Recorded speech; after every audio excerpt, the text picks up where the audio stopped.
Hello from tqstudios.com. Today we're going to show you a few tricks you can do with magnets, specifically with the Warhammer 40,000 game. A typical use of magnets that I've seen many times are Tau armaments. The idea is that at any time you can switch out the armaments depending on your opponent and whatever army list you're using. It prevents you from locking down your force if you play what you see is what you get. Now I have some other ideas that we've been using around here to give your force a more dynamic feel. I'll start with the Imperial Sentinel. This is a new model for my current Imperial Guard army. I wanted to add a little more movement, a little more specialization, and I chose the easy modification of putting a magnet to join the cockpit and the base. You can see the magnet here, and we also have another magnet at the top of the legs.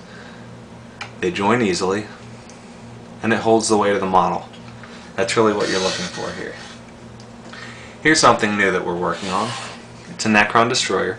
Don't mind the coloring. We're testing some GW wash sets, and the idea is that we have a lot of pivot points. There's a lot of action in the model. There's been some small conversions already, more to come. But the idea is, when a Necron is killed, we can separate it from the base and set it down and wait for the will-be rack roll. And for more drama, you can separate the torso. Now we can simply snap them back together, and now we have a Necron destroyer.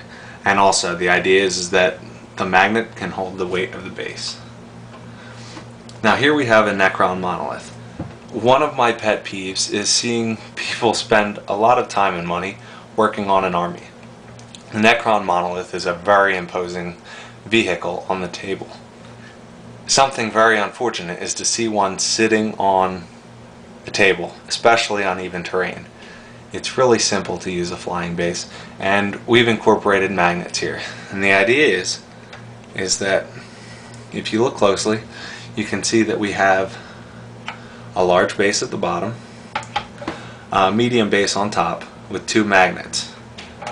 Now, there's also two pieces of metal here, the base of the monolith, with two wooden supports. Now, ideally, I'd use a washer, but this was a last-minute change in plan because I didn't have any washers. And the idea is this snaps into here, and we have a flying base. And if somehow your las cannons or melta guns manage to penetrate, we can land that down as an immobilized Necron monolith. I hope these ideas and tips for magnet uses can help you and inspire you to work more on your army. Thanks for stopping by.